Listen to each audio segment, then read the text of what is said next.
We invite you to just relax, close your eyes, rest in the presence, and hold space.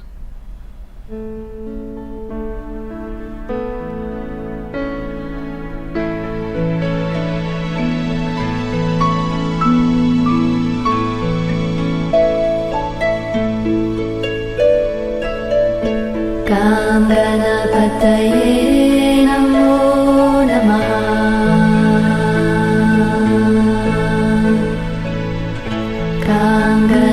Ganapataye Namo Namaha.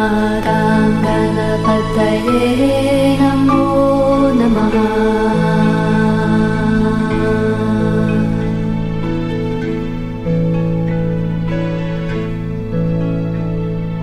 Jai Ganesha Gananatha Dayaniti Sakala Vignya Karadura Hamari. Jai Ganesha Gananatha Dayaniti Sakala Vignya Karadura Hamari.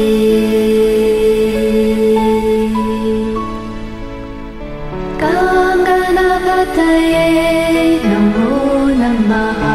Ganapataye Namo Namaha. Ganapataye Namo Namaha. Ganapataye Namo Namaha. Ganapataye Ganapataye Namo Namaha. Ganapataye Namo Namaha. Om Ekadantaya Vidmahi Vakratundaya Dhimahi Tanno Danti Prachodayat. Ganapataye Namo Namaha. Ganapataye Namo Namaha. Ganapataye Namo Namaha. Ganapataye Namo Namaha. Ganapataye Namo Namaha. Ganapataye Namo Namaha. Ganapataye Namo Namaha.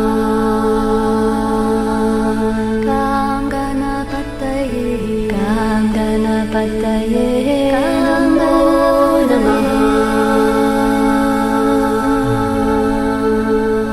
Jai Ganesha Gananatha Dayaniti Sakala Vignya Karadura Hamari.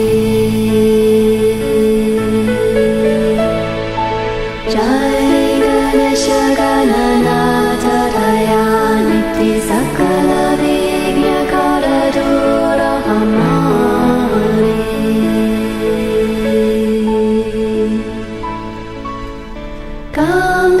Ganapataye Namo Namaha. Ganapataye Namo Namaha. Ganapataye Namo Namaha. Ganapataye Namo Namaha. Ganapataye Namo Namaha. Ganapataye Namo Namaha.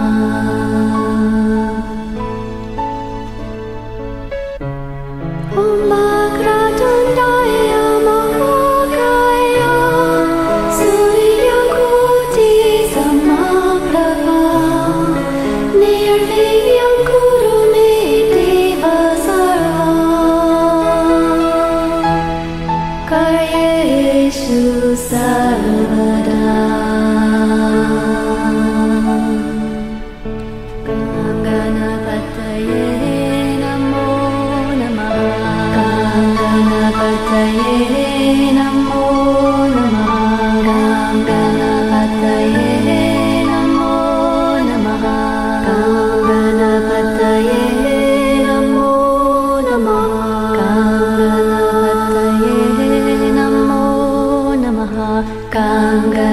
Ganapataye Namo Namaha.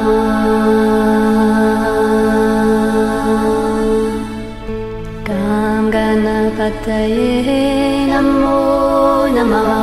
Gam Ganapataye Namo Namaha.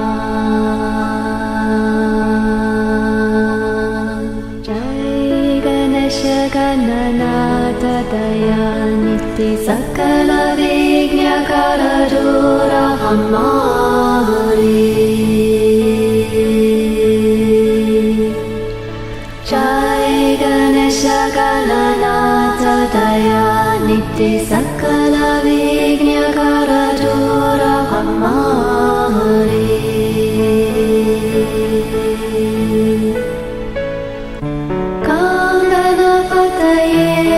Namo Namaha. Gam Ganapataye Namo Namaha. Gam Ganapataye Namo Namaha. Gam Ganapataye Namo Namaha.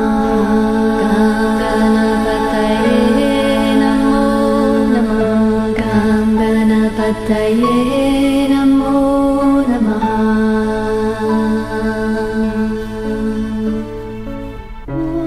Suklam Bharadram Vishnu Sasivarnam Chaturbhujam Prasannavadanam Dhyaye Sarvavignyopashantaye. Gam Ganapataye Namo Namaha. Gam Ganapataye Namo Namaha. Gam Ganapataye Namo Namaha. Gam Ganapataye Namo Namaha. Gam Ganapataye Namo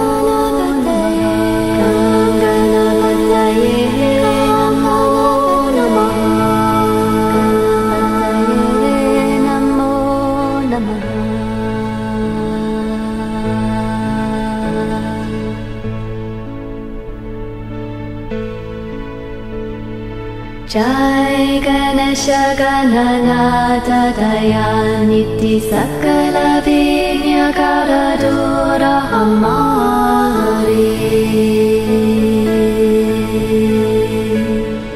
Jai Ganesha Gananata Dayaniti Sakala Vigna Karadura Hamari.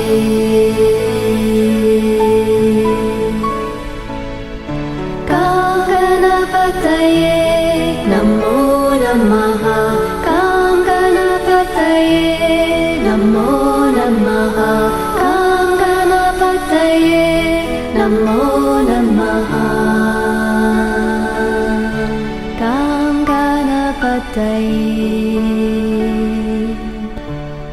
Namo Namaha.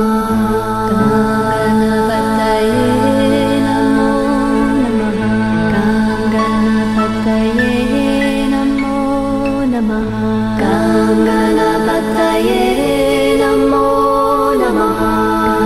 Ganapataye Namo Namaha.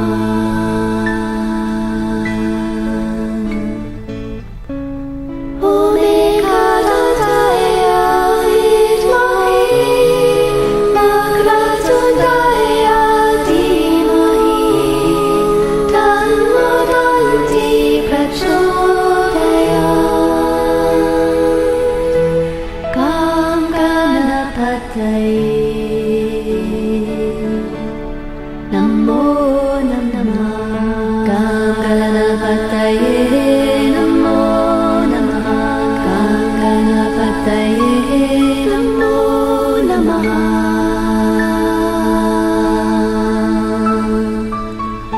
Gam Ganapataye Namo Namaha. Namo Namaha.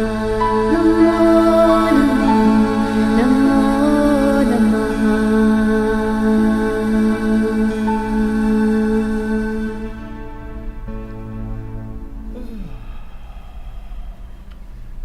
Namaste. Welcome. Welcome to our weekly online satsang. Satsang is a Sanskrit word that means community of truth. So wherever you have two or more people on the path of awakening, the flowering of the heart and oneness with the divine, you've got a satsang. Simpler put, a spiritual community.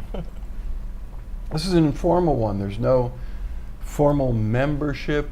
We come from different teachers, different teachings, different spiritual traditions and backgrounds. What we have in common is that we're sharing the journey of awakening into oneness with the divine and with all that exists. So, glad you're here. We're working together to give birth to a different world, a world that isn't competition, conflict, and war, a new world that's cooperation, harmony, and peace. And that requires the awakening of the human heart. No philosophical or religious or political movement has ever been able to do it. And people have been trying for thousands and thousands of years. But now more and more people are awakening to their essential oneness with the divine, which has always been there. Strangely, though, most of us on this planet have felt disconnected from the divine, felt that there's distance when that's just a construct of the mind. So we're working with many other people all over the planet to undo that mental aberration of separation and distance. And coming together like this on the internet and in the spirit is one of the ways we can do it.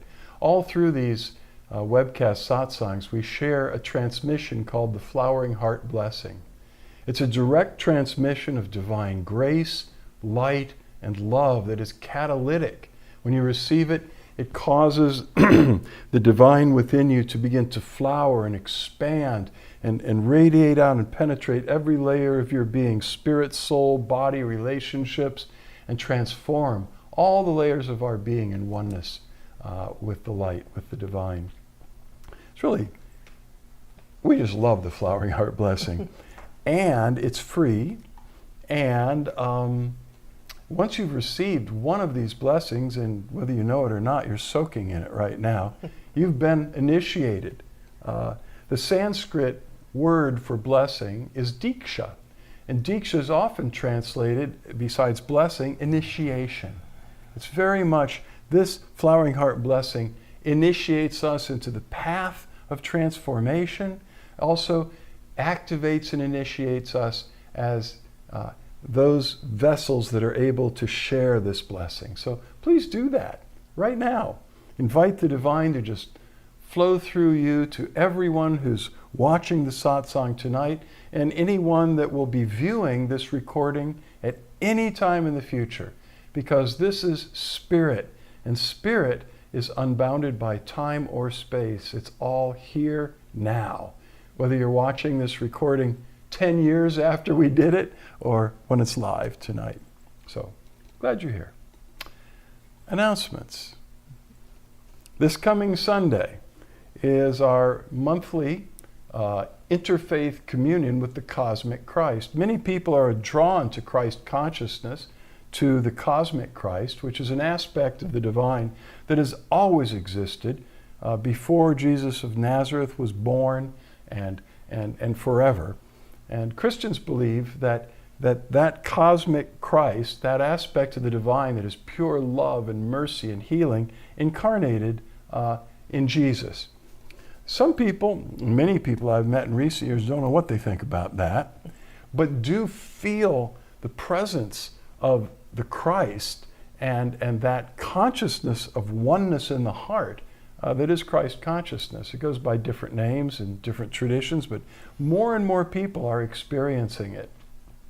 So our interfaith communion service is just that. It is people of all faiths or no faith are invited to come and experience the amazing presence of the Christ. And we would welcome you. 11 a.m. Eastern Standard Time. We're in Standard Time? Whatever it is, Eastern Time. 11 o'clock Eastern Time this coming Sunday till about 12:30 p.m. And you can come right here to Flowering Heart Center in Clearwater, Florida, if you're anywhere close, or you can watch it online on Facebook or Vimeo or LinkedIn or YouTube. We're all over the place. If you're here on Facebook Live tonight, then this would be the easiest place for you to tune in. And the recording of that will stay up too, ongoing, if you happen to miss it. And if you want to fully participate, you could have a piece of bread and a cup of grape juice or wine, and we hold the intention that it will be consecrated and we all share in that communion together, even if you're at a distance. So, well, you'll just have to come and find out what it's about.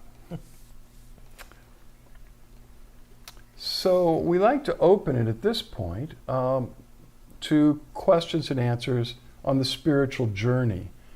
Could be about spiritual philosophy, could be anything. Could be about meditation, previous lives, future lives, anything.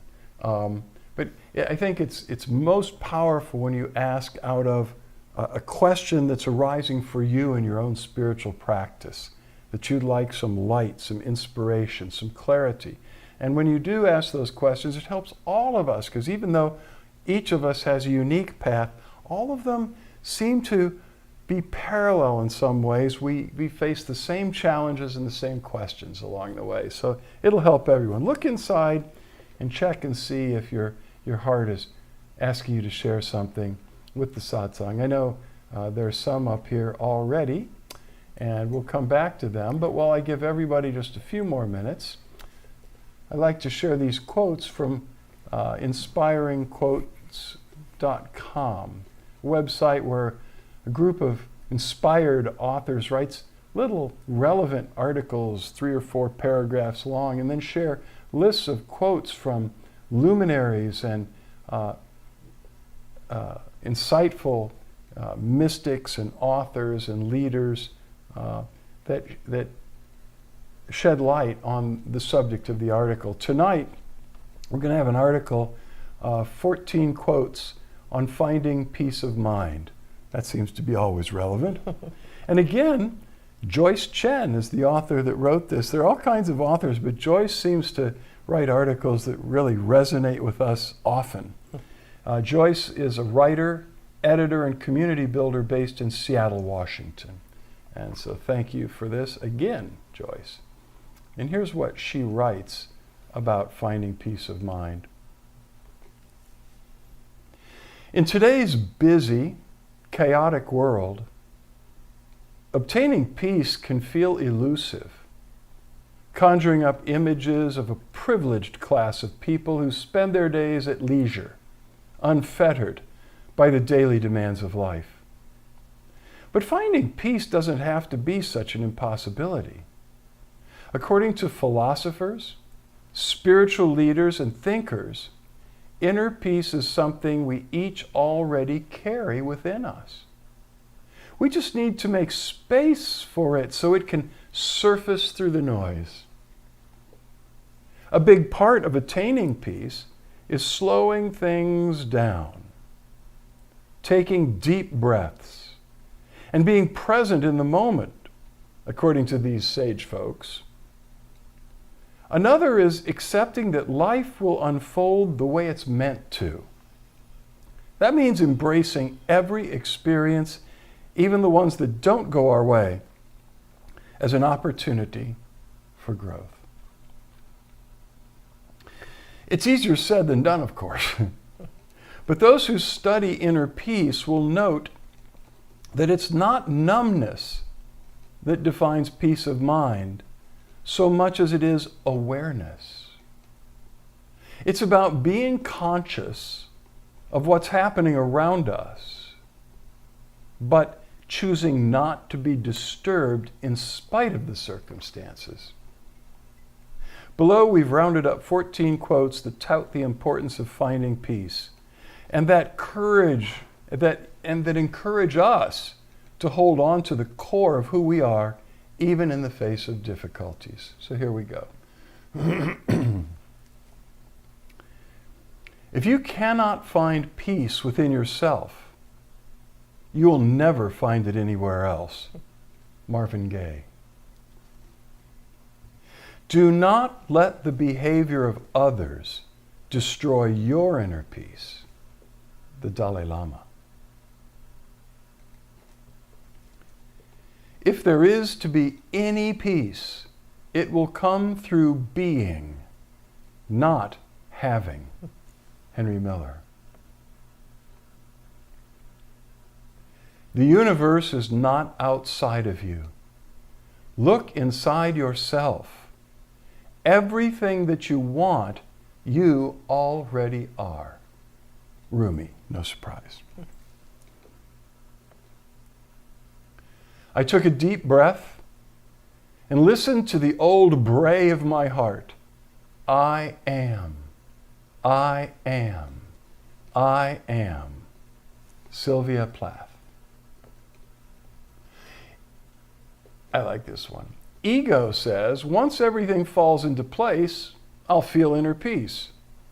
Spirit says, find your inner peace and then everything will fall into place. Marianne Williamson.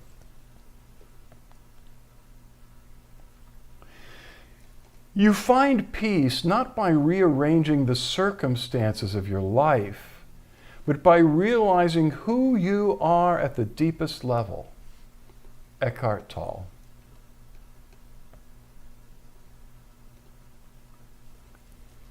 Peace is its own reward. Mahatma Gandhi. Breathing in, I calm body and mind. Breathing out, I smile. Dwelling in the present moment, I know this is the only moment. Thich Nhat Hanh. Peace is the result of retraining your mind to process life as it is, rather than as you think it should be. Wayne Dyer. Do not confuse peace of mind with spaced out insensitivity. A truly peaceful mind is very sensitive, very aware. Tenzin Gyatso, the 14th Dalai Lama, which is the current Dalai Lama. Never be in a hurry. Do everything quietly and in a calm spirit. Do not lose your inner peace for anything whatsoever, even if your whole world seems upset. Saint Francis de Sales.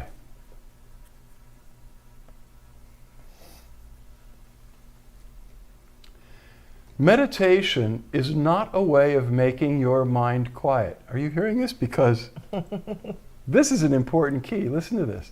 Meditation is not a way of making your mind quiet.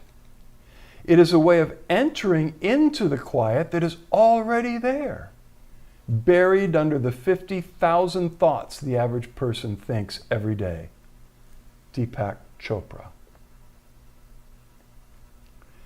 You are the sky. Everything else, it's just the weather. Pema Chodron.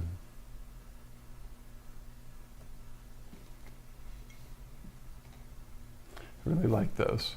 Mm-hmm. That was the one I didn't choose last week, and I just had to go back because they minister. So, my goodness, here we go. Oh, wow. You're welcome, Stacy. Thank you. And namaste to you, More. So Tristan asks, how do full moons and planetary alignments connect to our awakening? You want to take that? I really don't know that much about it. Okay, well, some people are, there's some groups that focus intensely on full moons as a time of transmitting a kind of Diksha. So I don't know if that's where this question is coming from. I'm more that look inside yourself. The entire universe is within. And the light we're looking for isn't the reflected light of the moon. In esoteric philosophy, the moon represents not direct light of the cosmic sun or the heart, but the reflected light of the mind.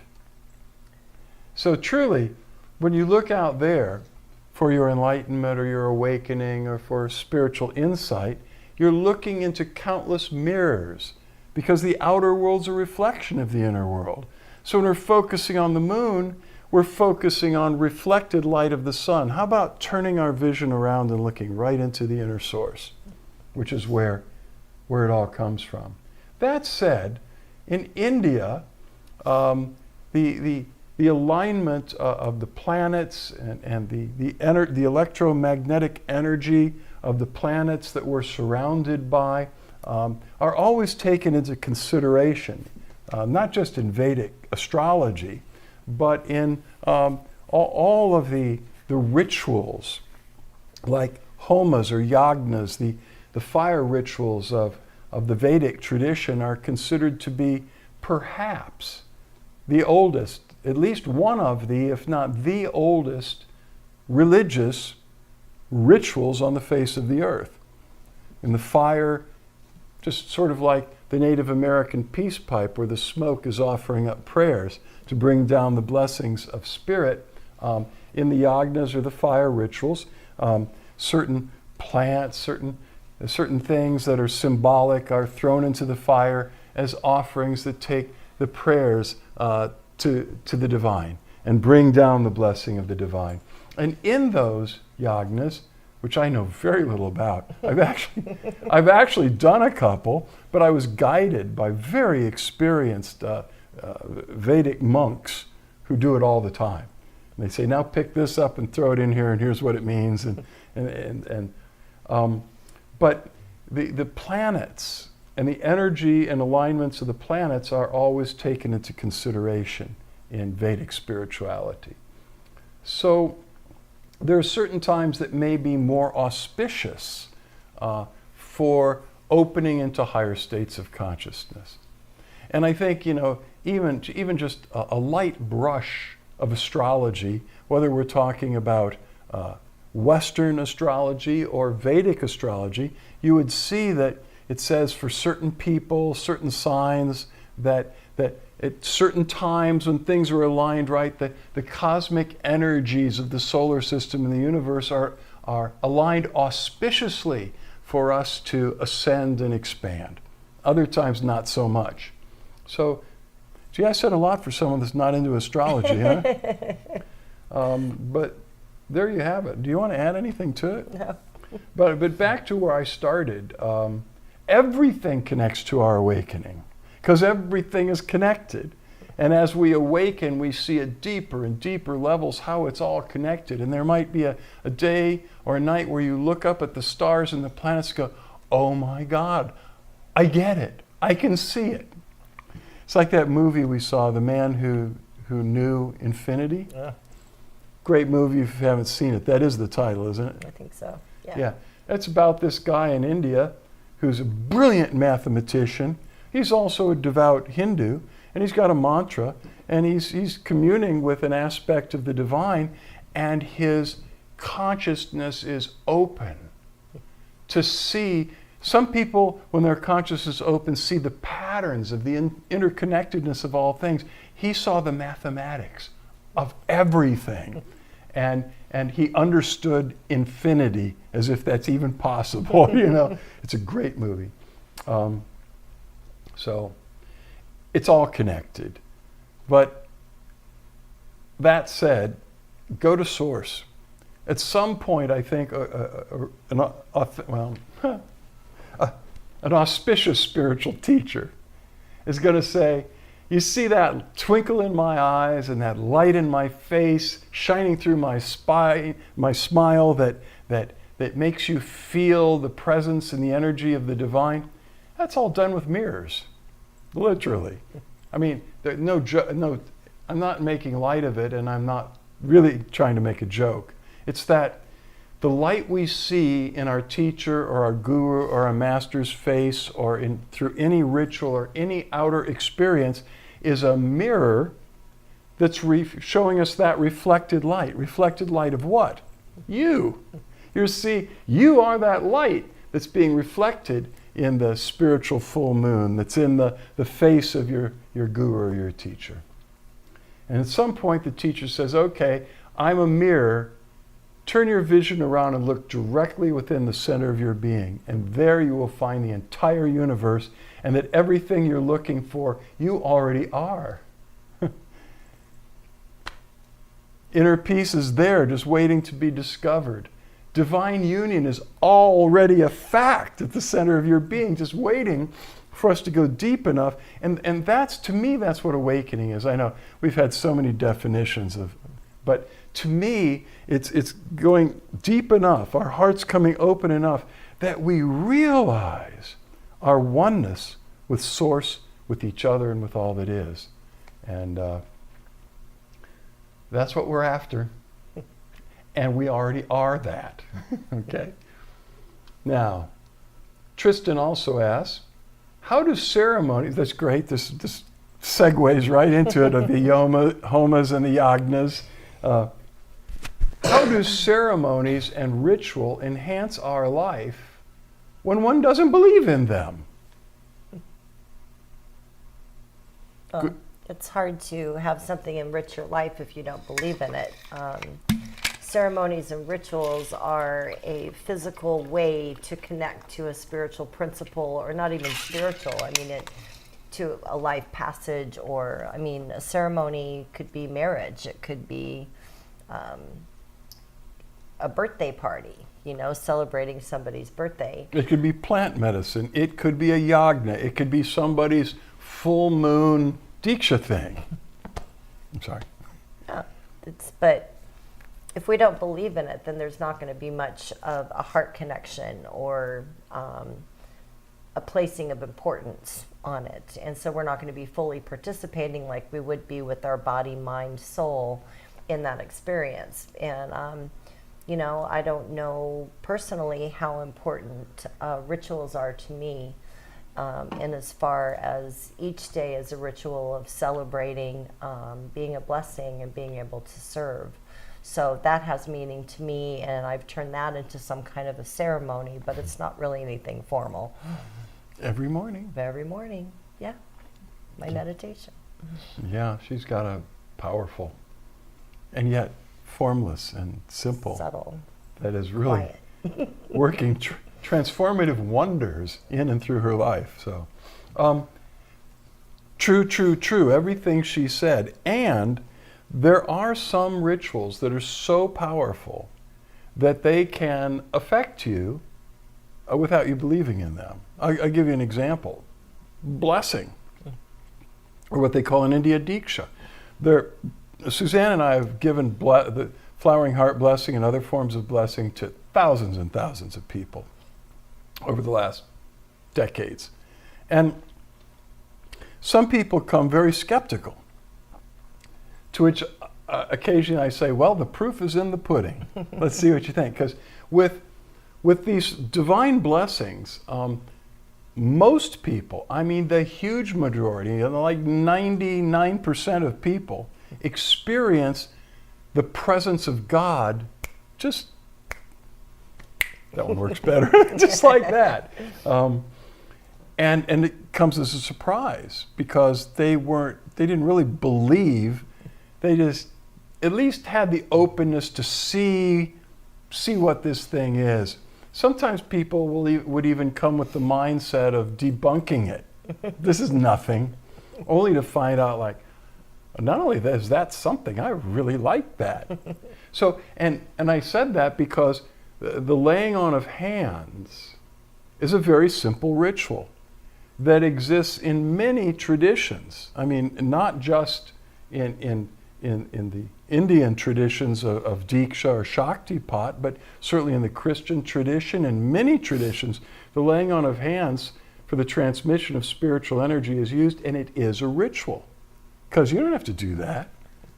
Energy just, and spiritual presence can just be spontaneously and formlessly transmitted. But the divine will use certain things. Water is used in many traditions, sprinkling with water. When we go into long processes in India, on the way in the door, usually there'd be a monk standing there sprinkling us. And so that's a very, very simple ritual.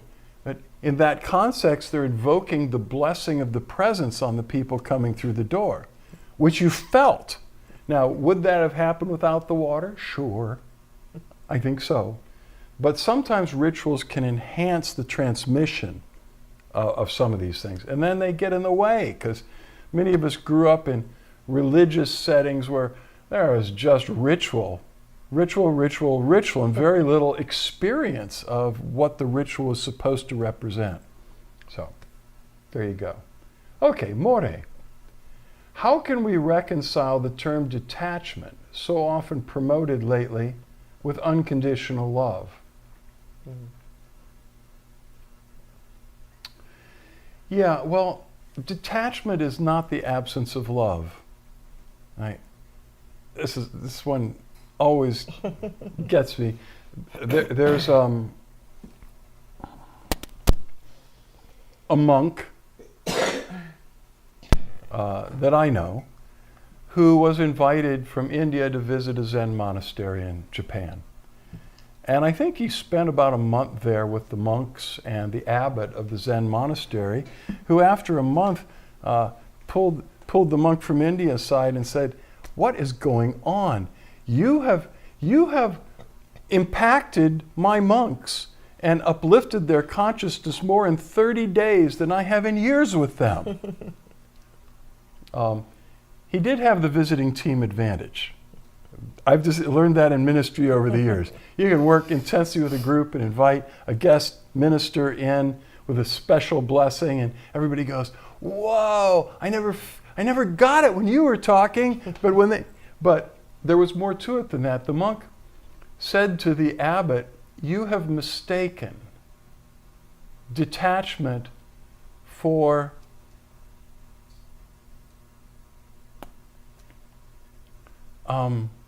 what's the word? Awareness? No. No. Detachment is good, but not dispassion. You've mistaken detachment for being dispassionate, and they're not the same. Detachment means that we release the result, that we release the person to be free, to fly in their own path. We're detached from the result of their choices. We allow them to be free. We're not holding on to things is one of the Buddhist causes of suffering, attachment to things. The fact that we release it doesn't mean we don't love it. Fritz Perls, the father of humanistic psychology, said if you really love something, let it go free. That's detachment. If it's meant for you, it will come back to you. If it doesn't, it cannot be helped. So detachment is accepting the reality that we cannot control circumstances and people, holding on to possessions or experiences or states of consciousness. There are no permanent states. It's always changing. So we let it go. And in fact, I think that is the atmosphere in which unconditional love can flower. Wherever there's a certain attachment to hold on to someone, to hold on to something, to hold on to an outcome, to be attached to it, that's not unconditional love. There are strings attached. I love this as long as you stay with me. I love this as long as this state of consciousness doesn't change. I love this spiritual practice as long as it keeps making me feel bliss. It's like those are all strings attached to things. I really like the way you phrase that, though. How do we reconcile detachment from unconditional love? I could see where you're going with that, but I really liked Michael's answer, too, because there is that element of, check ourselves. Where's that detachment coming from? Is that apathy? Is that, consciously not controlling? That would be another Is word that- he could have used with the Zen Yeah. abbot. Yeah, so, it's important to check ourselves when we're feeling a certain way, thinking that we're spiritualizing it, but we may be just trying to let go of control or not even realizing we're controlling because of the detachment and the need to do that.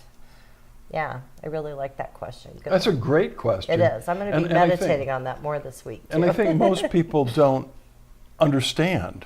And it seems like a contradiction.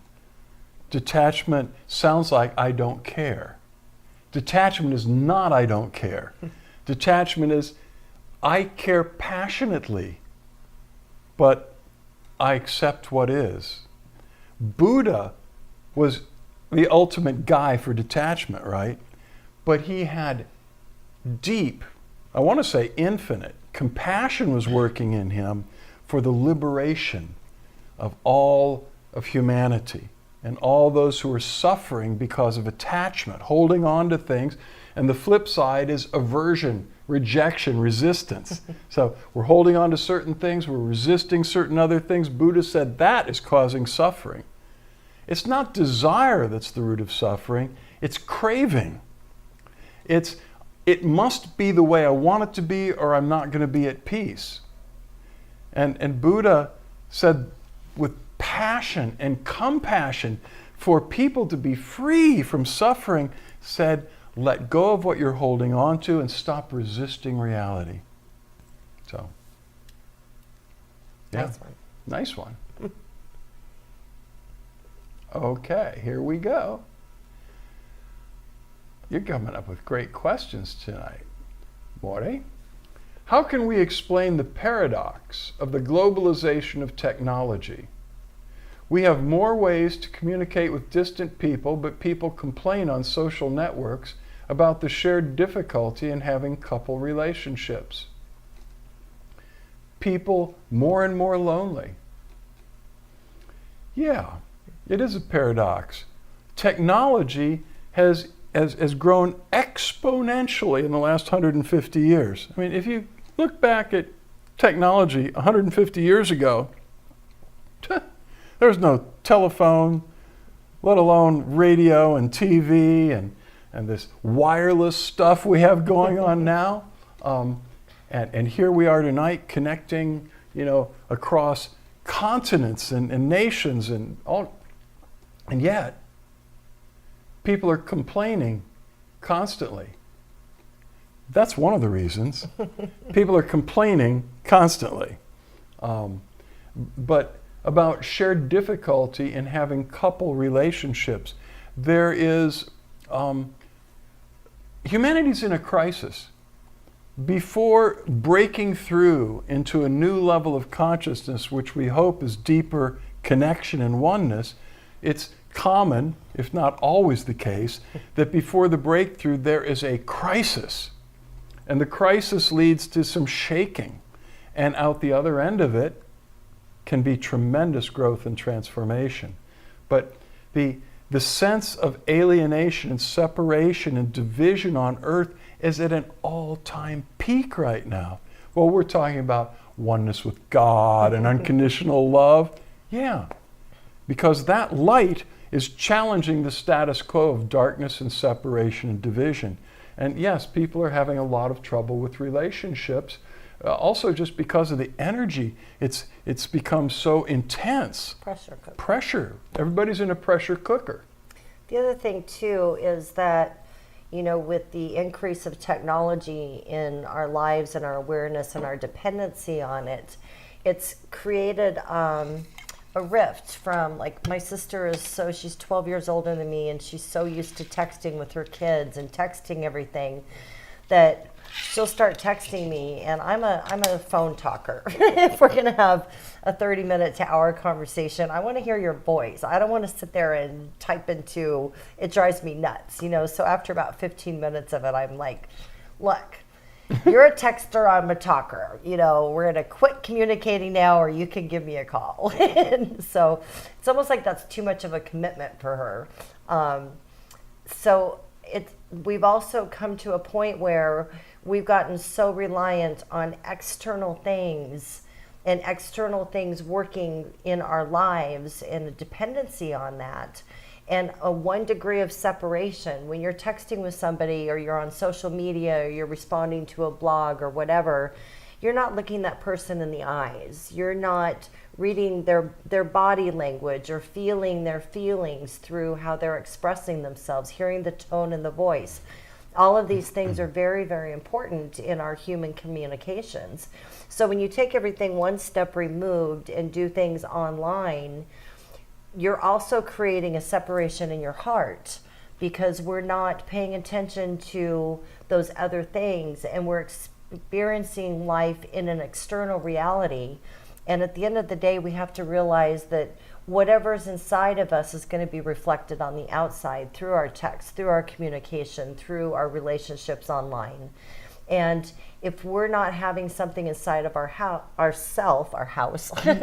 hearts, if we don't have that inside of ourselves and that connection to the divine presence and to spirit, to something higher than ourselves, then we're constantly going to be seeking and craving something out there. So we've been very, very programmed to see the world as all out there.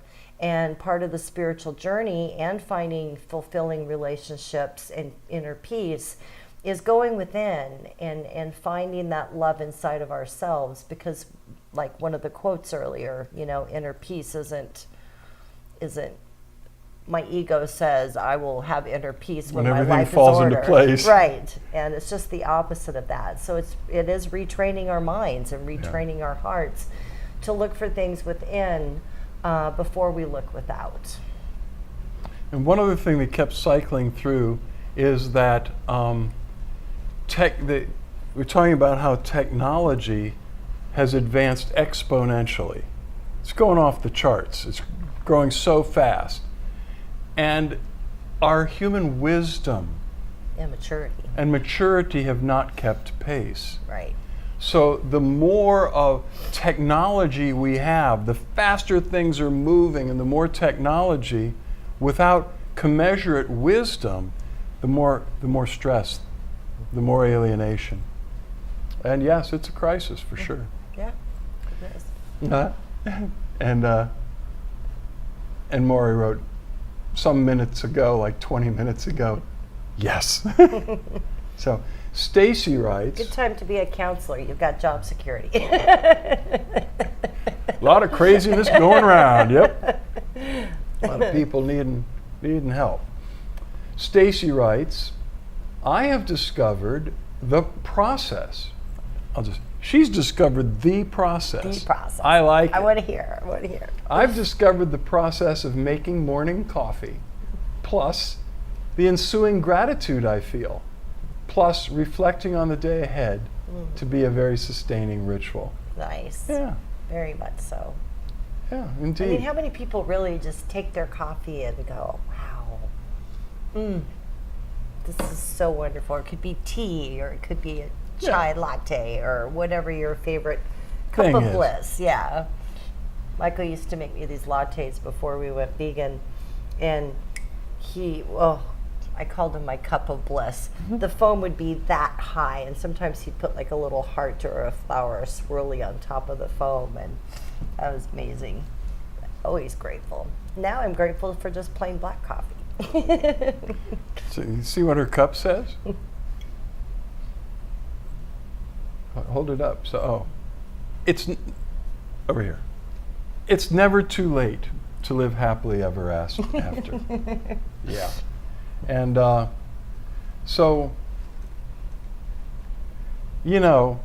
coffee was discovered by the Sufis, the Sufi mystics in Africa, Ethiopia.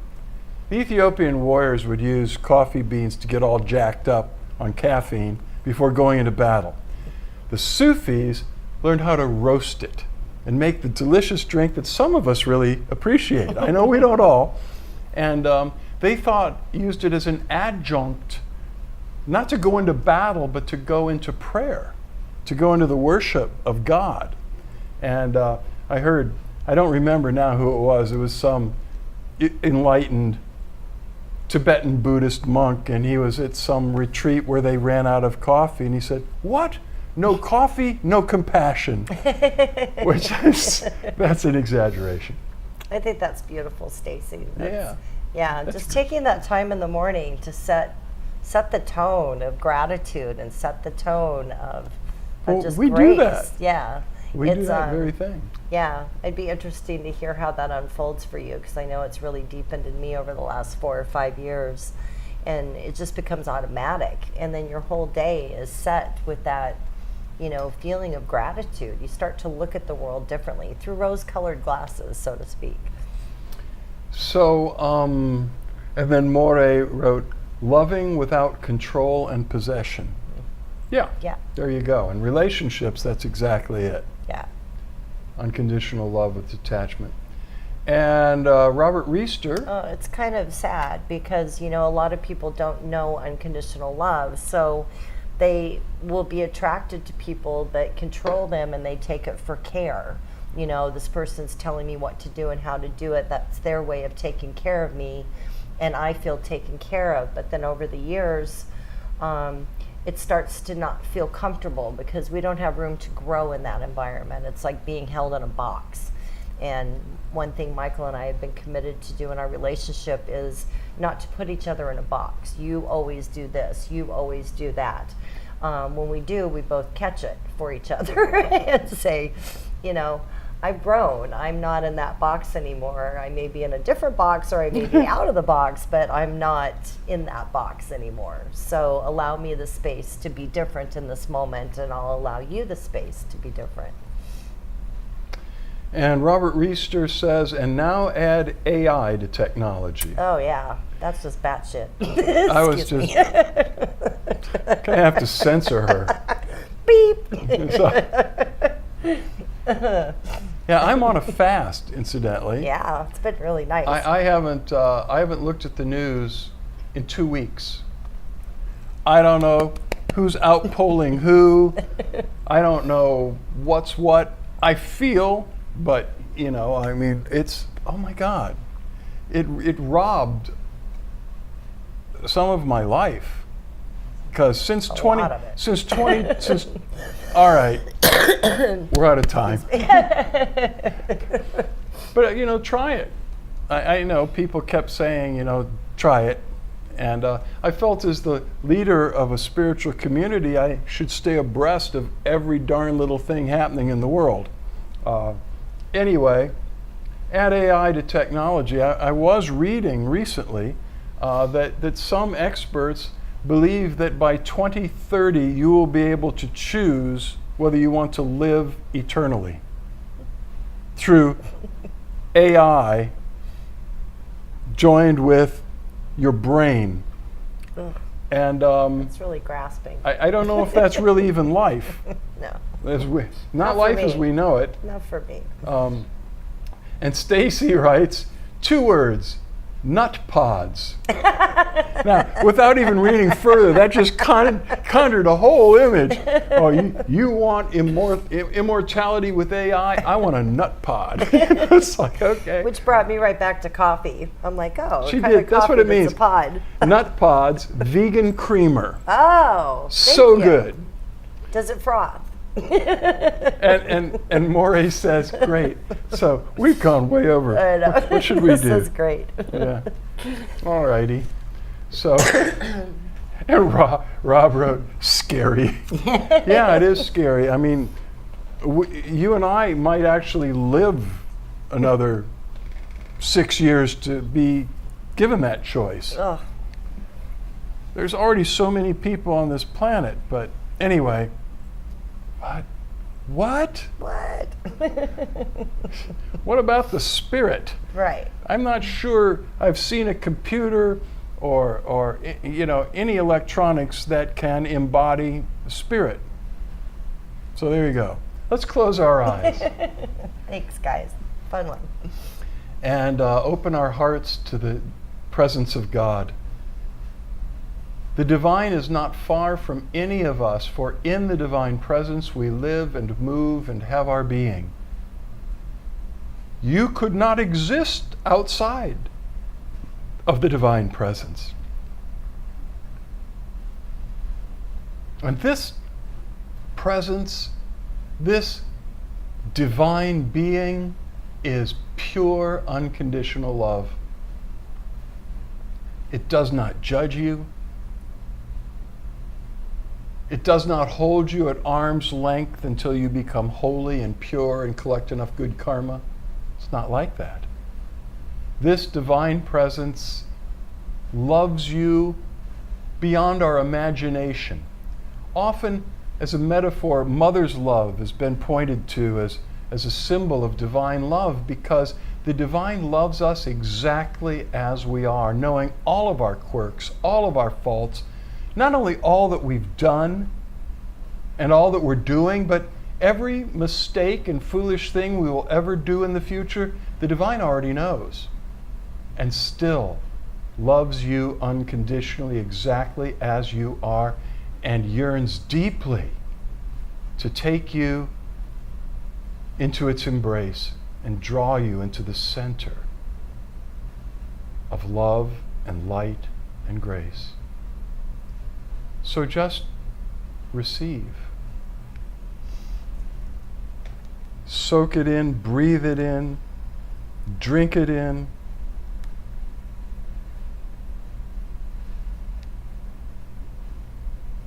Let the presence flood you with light and life and love. The presence already knows what you need, already knows what you're longing for before you even have figured it out. So just trust right now and receive the grace of the divine presence.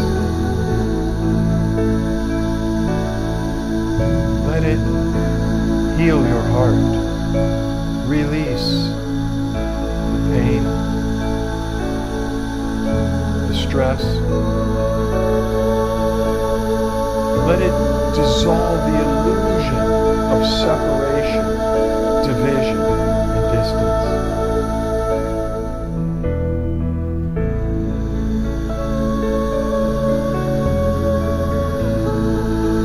All that's been missing in your heart is the fullness of that light. The divine is ready to shine in your heart right now. Let it happen.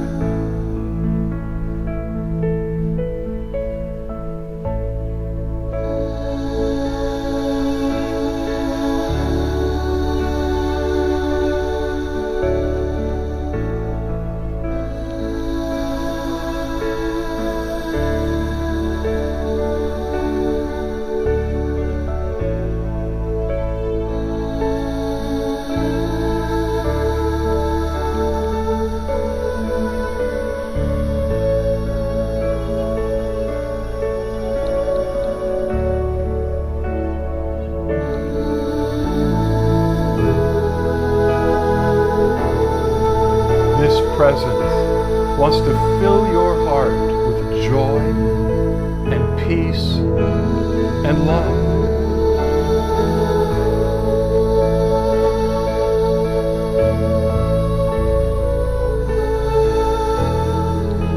It wants to shine out through the layers of your soul, the mind and the emotions and all of the programming and wrong thinking, and dissolve all of that and flood your soul with God-inspired thoughts and feelings and plans. Just allow and receive.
shining out of the center of your heart, flooding your heart with light, flooding your mind and your emotions with peace and inspiration.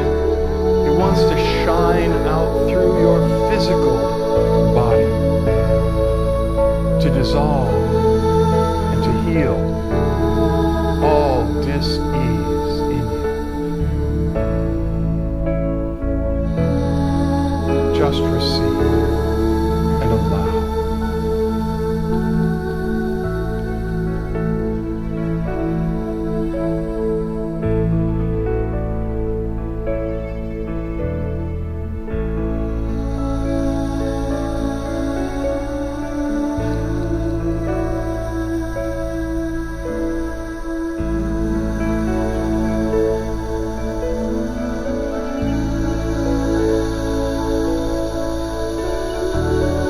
Presence also yearns to shine out through your relationships,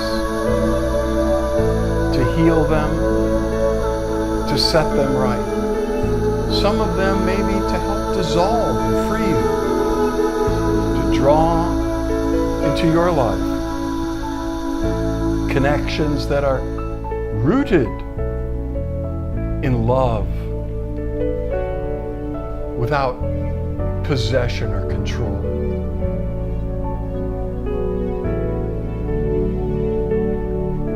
Just receive the help, receive the grace.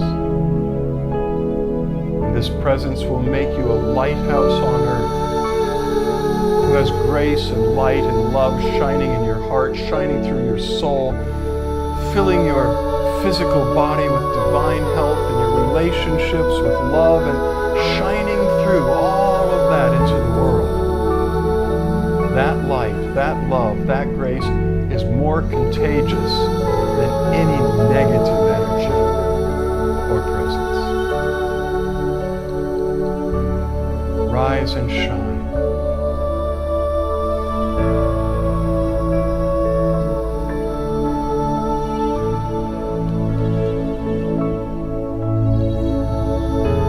Simple gratitude is one of the greatest keys to joy and peace in the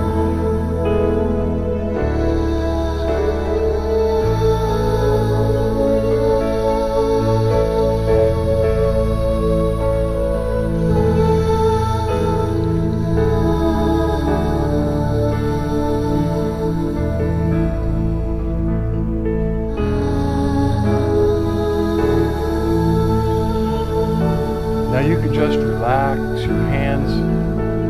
Well, they're already relaxed because I never asked you to lift them up, which is fine. When you're ready, you could open your eyes.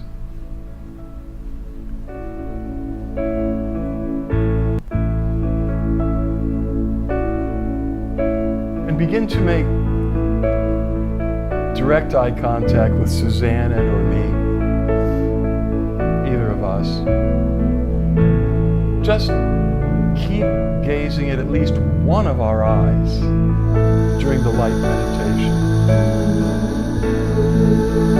In this open eye light meditation, Suzanne and I are flooded with oceans of light, grace, love, and peace.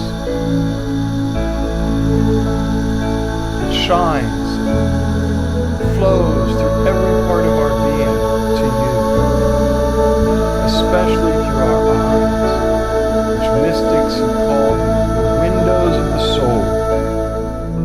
As you keep looking at least one of our eyes, just relax and allow it to be. The light streams out through our eyes, in through your eyes, into your heart of hearts, causing the light awakening and the fires of divine love to burn brighter and brighter and brighter within you. Nothing to do, just keep looking and receive.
just a few more minutes as the grace that we've received settles within us.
Now keep meditating as long as it feels good.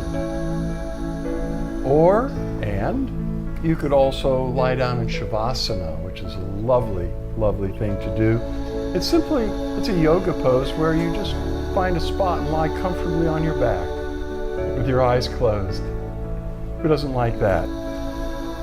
With your arms loosely at your sides and your palms open, turned upward, just let yourself dissolve in gratitude in the presence.